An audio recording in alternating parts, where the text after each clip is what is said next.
NFL Week 15 is stacked with a lot of matchups, so we're going to go ahead and get these predictions in for tomorrow. We're going to start off with the Chiefs and the Browns. 12-1 Chiefs against the 3-10 Browns. Patrick Mahomes has been sacked 13 times in the past 3 games and already has more times than ever in his season. His previous high was 28 in 2021. And so the Chiefs, they're now facing a reigning Defensive Player of the Year in Myles Garrett. And with their shaky tackle situation, they're going to have a run for their money. Now, I think that the Chiefs could still pull this win off. I think this game could be a trap game, like I said before. The Browns, they're the type of team that could beat any team. But I believe the Chiefs can still come out with a win on this game. But don't be surprised if they do not. Don't be surprised if they do lose this game. Because the Browns can put up points. And the Browns defense can show up. And Myles Garrett, he can have a field day against Patrick Mahomes. Myles Garrett is unblockable. He's a dangerous defensive end. So, I mean, I think that this game, I don't think this is going to be a high-scoring game. It can be because the Browns can put up points. But I know the Chiefs is not a team that puts up high points and puts up a lot of points. So, with that being said, I believe that the Chiefs is going to make the Browns play their game. So I'm going to say this is going to be a low-scoring game. I think the Chiefs can come on top 21-17. I'm going to say 21-17. Chiefs to Browns. We got the Bengals and the Titans. 5-8 Bengals against the 3-10 Titans. So let's see here. Joe Burrow's going up against Jeffrey Simmons. Jamar Chase. He leads all wide receivers in receptions and yards and touchdowns. But the Titans' pass defense is one amongst the top in the league.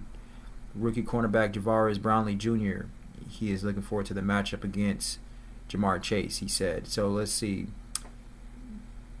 The Titans lost to the Jaguars last Sunday, clinched their 3rd straight season with 10 or more losses. It's the first time the franchise has done that since 1983 to 1986, when the team was the Houston Oilers. I am going to give this game to the Bengals. I think the Bengals is going to win this game. I'm going to say that the Bengals is going to win this game 25 to 20. I'll say 25 to 20. Bengals 25, Titans 20. We got the 85 Commanders against the 5-8 Saints. Let's see here. Marshawn Lattimore will probably make his Commanders debut this week against the team that traded him. Lattimore has missed the past 5 games because of a hamstring injury. I mean, his season's almost pretty much over with now. I don't see what's the point. But no, hold on, I'm tripping. The Commanders are going to the playoffs. I probably can make a clinch of playoffs, so that's why. But I'm over thinking about the Saints. But I'm going to give this game to Derek Carr. He's in concussion protocol. Okay, and he's nursing a hand injury that could cause him to miss some time. So, Derek Carr has been facing some injuries this season. He started off hot, but he was hot for like 2 damn games. Derek Carr, I mean, very very inconsistent. Alvin Kamara is 62 rushing yards from reaching the first 1,000-yard rushing season of his career. Okay, that's a stat to look into. So I'm going to give this game to the Commanders. I think the Commanders will come on top in this game. I'm going to say the Commanders is going to win this game 30-20. I'll say 30-20. All right, let's move on. Let's see here. We got the Ravens and the Giants. So we're going to say that the Ravens has to win this game. They have to. The Ravens cannot afford to lose this game. If they lose this game, man, I mean, that's not a good look. But they're not going to lose this game. I don't see them losing this game. Let's see here. I'm going to say the Ravens is going to. I'll look at this. Let me think. Lamar Jackson has 29 passing touchdowns this season, which is the second most in the NFL behind Joe Burrow, 33, and already his most since having 36 in his unanimous MVP season in 2019. That was an interesting stat to look into. I'm going to go ahead and give this game to the Ravens. I'm going to say the Ravens is going to win this game 29-10. I'll say 29-10. All right, and then so we got the Cowboys, the 5-8 Cowboys at the 3-10 Panthers. So let's see here. I'm going to give this game to the... Let's see. Let's look at this stat real quick. The Cowboys and Panthers have two of the worst rushing defenses in the NFL. Carolina ranks last in rushing yards allowed per game, 170.1, and Dallas ranks 30th and 141.9. Two of the worst rushing defenses. And the Panthers, they actually have a pretty good running back, so that can harm Dallas. And the Panthers are actually playing very well. They've been playing very well the past few weeks. I'm going to give this game actually to the Panthers. I'm going to say the Panthers is going to win this game 23-20. I'm going to say 23-20. Let's see here. Keep it pushing. We got the Jets and the Jaguars. 3-10 Jets against the 3-10 Jaguars. Let's see here. The Jaguars defense ranks last in yards allowed per game at 396.1. And that's on pace to be Jacksonville's second highest yards per game allowed through a season in franchise history. In 2020, they had 417.7. And in his past 5 games, quarterback Mac Jones is 1-4 and has averaged 145.6 passing yards per game. He has also thrown 8 interceptions with 0 touchdown passes, and his team have scored a combined 36 points. Now, he faces a Jets defense that ranks 4th in yards allowed per game at 306.8 and passing yards allowed per game at 186.9. Now, I want to say something real quick before I say something else about Aaron Rodgers. Bill Belichick has been criticized and damaged because of what went down in New England. But I don't hear anybody talk about how terrible his quarterback play was. He had Mac Jones, for Christ's sake. And look how terrible Mac Jones is playing with the Jacksonville Jaguars. But that's Bill Belichick's fault? Bill Belichick's... Last time I checked, Bill Belichick's side of the ball, which is defense, has always been good. Always, since he's been in the league. But for some reason, people wants to disrespect him. Like, I hear people like LaShawn McCoy, I hear people like Joy Taylor. They talking about his recent coaching has been a disaster, and it really hasn't. The man, first off, he wasn't only the head coach. He was a general manager. He was scouting. He was doing everything. Now, that's his fault that he did that. He shouldn't have been doing all that. But he was doing that plus coaching, and his side of the ball was still good. And he had a garbage quarterback. Nobody's talking about how terrible of a quarterback Mac Jones is. Look how garbage he is now. Still. But Bill Belichick, that's Bill Belichick's fault. Like I do say, like, wins and losses is a coaching stat. It is, and coaching matters in football. But at the same time, on the contrary, it is up to the players to execute what they're being coached. And Mac Jones, he's obviously a player that cannot execute what he's being coached. Doug Peterson is supposed to be a good quarterback coach. He's supposed to be a good coach that can help a quarterback advance, develop. It is not happening with Trevor Lawrence, and it's damn sure it's not happening with Mac Jones. So come on, man. So I just wanted to get that off my chest. I'm really tired of the Bill Belichick hate. You know, if you think Bill Belichick is a bad coach, terrible coach, if you think that it was only Tom Brady, the reason why Bill Belichick has won those Super Bowls, and you think that, and if you think Bill Belichick is not going to be successful at North Carolina, you're stupid. You're wrong, and you're stupid, and that's just the bottom line. And you don't know football. That's the bottom line, because it's dumb to think that Bill Belichick is not a great coach. It's dumb to think that Bill Belichick cannot coach at any level of football, because you want to knock him from his past couple of years of coaching in New England when he had the worst quarterback that a coach can have. Whatever. You're dumb. I mean, that's the bottom line. I care less. So I'm going to say that man, this is hard. I don't know who's going to win this game. Jets or Jaguars? Does it matter? Do y'all even care who's going to win this game? Unless you're a Jets or a Jaguars fan. I mean, I think even if you're a Jets fan, you probably wouldn't even care. So I'm gonna just give this game to the Jaguars because I just still hope the Jets keep losing because I don't like Aaron Rodgers anymore. I used to be a huge fan of Aaron Rodgers, but the more that man talks, the least I like him. So I'm gonna and I don't even want to talk about what the man talked about on the Pat McAfee show this past week. I mean, I don't like Aaron Rodgers anymore. I just don't like him. At first, I liked him, and then I went to not so much caring about him, but not liking him. I just didn't care too much. I was like, he's Aaron Rodgers. He's a great quarterback. One of the greatest quarterbacks ever lived. But now I actually don't like him. Like I don't like him. Like I root everything against him now because it's like, why are you talking so much? It's like, why are you talking so much? It's one thing to talk a lot, but it's another thing to say stuff that just doesn't. That's ridiculous. It's like, why are you even saying this? And it's like, don't you suck? And don't your team suck? Where are your priorities? Just retire, bro. Retire and get a YouTube channel or something. Damn.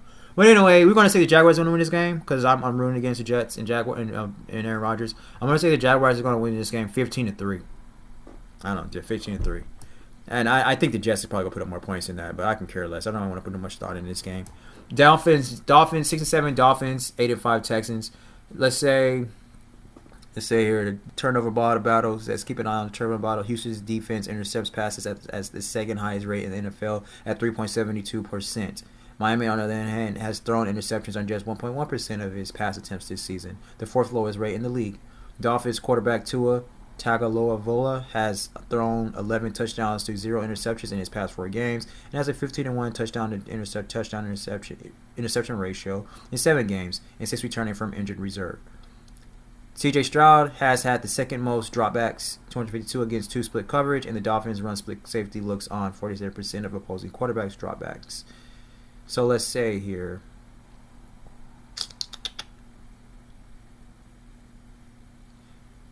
I'm going to give this game to, let's see, Tua has completed 70% or more of his passes in 7 straight games, which is the longest streak in Dolphins history, and tied for the second longest in a season. Only Joe Montana, 8 straight in 1989, has a longer streak since this was first tracked in 1933.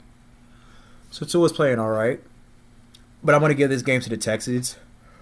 I'm going to say the Texans are going to win this game. Texans has to win this game. I'm going to say the Texans are going to win this game 25-24. 25-24. We got the 6-7 Colts at the 8-5 Broncos. Sunday's game is massive for the Colts because the Broncos are their primary challenger for the final AFC wildcard spot. But the Colts haven't fared well in pivotal late season games in recent years. And yeah, so the Broncos, they lead the league with 47 sacks. Must solve Colts quarterback Anthony Richardson. He is last in the league in completion percentage at 47.4%. Let's see here. So the Colts have the second easiest remaining schedule of any team in the NFL. Only the Falcons have an easier finishing slate. So the Colts is going to have to keep a huge eye out for the Broncos defense. And because of that, I think, and because of Anthony Richardson, Anthony Richardson is actually playing okay, actually, the past couple games. But I think the Broncos defense is going to be too much fire for the Colts. I believe that the Broncos is going to end up winning, coming on top of winning this game. And this game is a win must for both teams. But the Broncos is going to get this game. I'm going to say the Broncos is going to win this, I think 27-19. 27-19. Yeah, I think that's fair. We got the Bills. This is a game I'm really looking forward to. The Bills and the Lions. I'm really looking forward to this game. I think that this could be a Super Bowl preview right here. Literally. I think that, man, this game can go either way, man. This is the game to watch. I think that the Mm.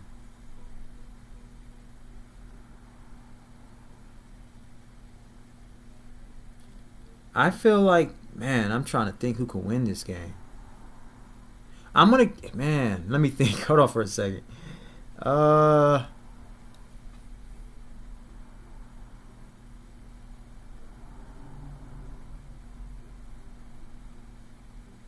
all right, I'm gonna give it to the Lions. I'm gonna say the Lions are gonna win this game. All right, I'm gonna say the Lions are gonna win this game. 29-28. No, I'm gonna say 30-29. Lions 30, Bills 29. That's a game that can literally go either way, man. Literally. There's another game I'm looking forward to. Steelers and Eagles. We got the 10-3 Steelers against 11-2 Eagles. This is the Pennsylvania State Championship right here. This is the Battle of Pennsylvania. Man. The Steelers have a top 5 rushing defense that has limited opponents on 91.5 yards per game, and they're going to be going off against the league's leading rusher, Saquon Barkley. Pittsburgh's young offensive line will face its toughest test of the season against a pair of maulers in the defensive tackles Jordan Davis and Jalen Carter. The Steelers have lost 10 consecutive road games versus the Eagles, dating to 1965. Wow. That is tied for their longest road losing streak against a single opponent in franchise history. So the Steelers do not have a good history in going into Philly. That's something I didn't look at. That's something I did not know at all. 10 consecutive road games they have lost, dating back to 1965. So if they win tomorrow, that's a curse that they broke. Man, and just like the Bills and the Lions, this game can go either way. It really can. These teams are pretty much evenly matched. But the Steelers has the edge with the quarterback. They got Russell Wilson. Jalen Hurts, he's kind of been falling off lately. And I don't want to use the word falling off. Jalen Hurts hasn't been falling off. I figured Jalen Hurts out. He's a type of quarterback. He needs a solid team around him. And he just needs... he needs a solid team around him, and he needs a coach that can really pretty much call the plays that suits his playing style. That's Jalen Hurts. Jalen Hurts is not the type of quarterback that can fit in any system. And he's definitely not the type of quarterback that can prevail on an untalented, fragile team, roster. Jalen Hurts needs help. I mean, pretty much all quarterbacks need help, but there is a such thing as some quarterbacks need more help than others. But with that being said, I'm going to go ahead and give this game to the Steelers. I'm going to say the Steelers is going to win this game. I think the Eagles are more vulnerable than Pittsburgh. Both teams have their weaknesses. All teams have weaknesses, but I think the Eagles has more of a greater weakness than the Steelers do. And in a game like this, I go with the head coach. I go with which coach can probably outcoach the other coach better. And I trust Mike Tomlin over I trust Nick Sirianni. And so I'm going to say that Mike Tomlin and the Pittsburgh Steelers are going to go into Philly and they're going to win this game. They're going to break that curse. And I'm going to say they're going to win this game. I'm going to say they're going to win this game 27-25. It's Pittsburgh 27, Eagles 25.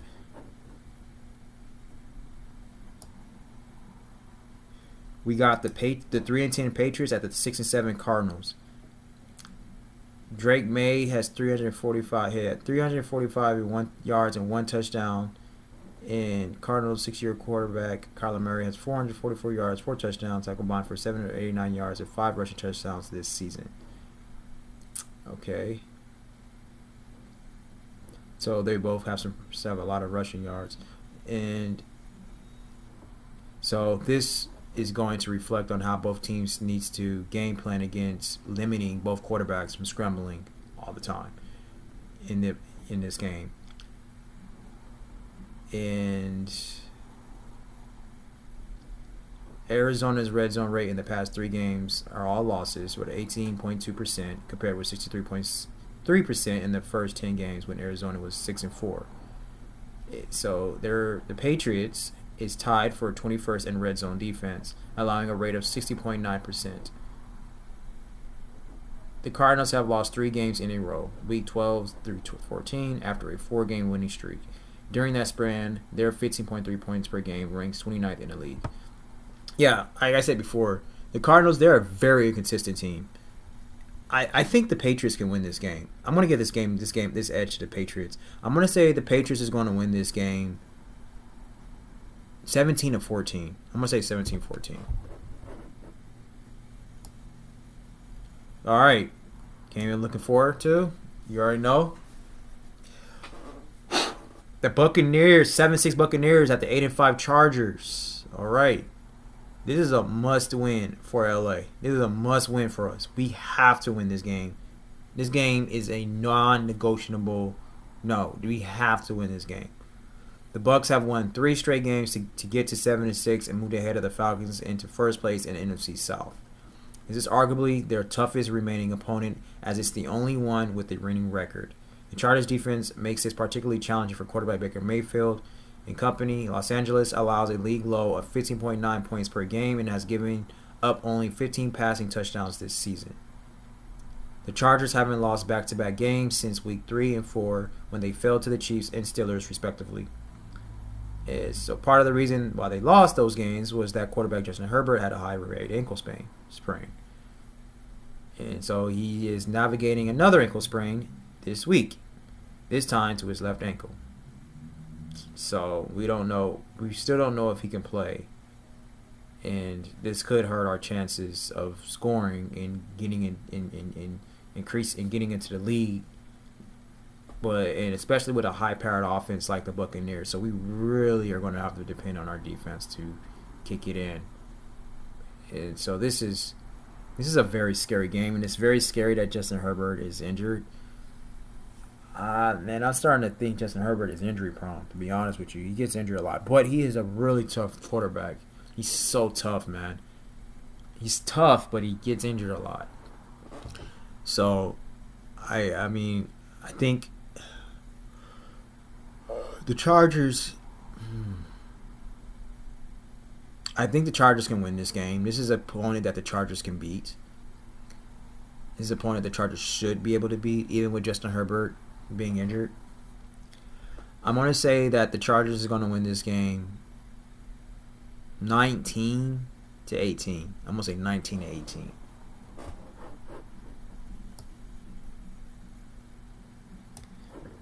Sunday Night Football, we got the 9-4 Packers at the 8-5 Seahawks. Josh Jacobs has 11 rushing touchdowns this season, including 7 over the past 3 games. He's tied for the second most in a 3-game span in Packers history. The Seahawks have allowed 4.7 yards per carry. Only 6 teams have allowed more per carry this season, and they have given up just 10 rushing touchdowns this season. Wow, that's the 7th fewest. And the last time Jacobs played against the Seahawks, he was a member of the Raiders, and he totaled 303 yards from scrimmage, including 229 rushing yards and 2 touchdowns in overtime win.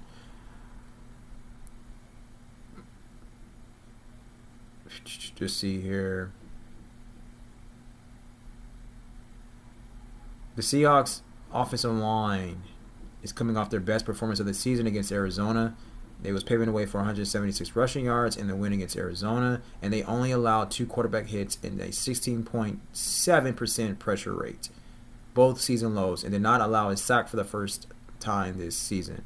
The Cardinals, they don't have an elite pass rush, but neither does the Packers, who are 28th in the pressure rate and 26th in pass rush win rate. The Packers have not lost to a team outside of the division since week 1 against the Eagles. I am going to say that this is going to be another great game, Sunday Night Football. This game is going to be phenomenal. And I'm going to say that the Seahawks is going to win this game. I'm going to give this game to the Seahawks. I think the Seahawks can win this game. I'm going to say 29-28. 29-28. Seahawks 29, Packers 28. All right, Monday Night Football. We got. Didn't they just play? They just played like 2 weeks ago, I think. Well, we got cause I just remember like I was talking about USC alums battle of USC quarterbacks. Caleb Williams, Sam Darnold. They're playing again. They're playing on Monday Night Football. Okay, but anyway, Caleb Williams. He had a strong performance against the Vikings pressure in Week 12. Yeah, Week 12. What are we? Week 15. That was like 3 weeks ago. So, yeah, he recorded his first multi-touchdown game against the Blitz. He was 9 of 12 for 128 yards and 2 touchdowns. Let's see here. The Bears, they gained 398 yards against the Vikings defense in the Week 12 matchup. In the last 2 games since, the Vikings have given up 406 and 496 yards to the Cardinals and the Falcons. So their defense is kind of breaking down a little bit towards the end of the season. Their defense was one amongst the best in the league, and it still is, but sometimes the defenses break down towards the end of the year. So let's see here. Brian Flores, he got his work cut out for him because the Bears they're going to come out there. They're going to come out there swinging. They're going to come out there shooting, and the Bears. I know the Bears is even though they're pretty much out of the playoffs. They're not going to come. They're not going to go down without a fight and not going down. They're not going to end this season on just keep losing games. You see the Bears. They are fighting. They're fighting to win. They're not getting blown out. They're in every game. They're just losing a lot, and that can be easily turned around, especially next year.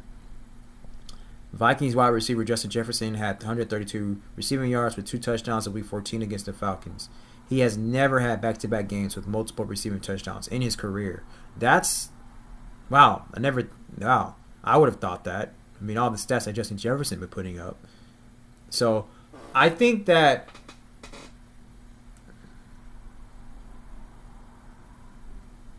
this game can also go either way too. I think the Vikings is gonna win this game again. Yeah, I think the Bears is gonna be upset with this game because they're gonna lose. I think this is gonna be a very close game. I think the Vikings is gonna win this game 28-23. I'm gonna say 28-23. Vikings 28, Bears 23. All right, that's all we got for Week 15. That was my predictions for Week 15 NFL Week 15 matchups, and we'll be back soon. Thank you all so much for watching, and let me know what y'all think. What y'all feel about my predictions, what y'all feel about the games, what games you're looking forward to, how you feel about the Bills and the Lions games, the Eagles and the Pittsburgh Steelers games, the Packers and the Seahawks games, and the Vikings and the Bears games. That's going to be a good game too. We got some really great games this week. So, yeah, man, I appreciate y'all for y'all support. Like, comment, share, subscribe. Hey, and if you want to pop on the channel, let me know. All day.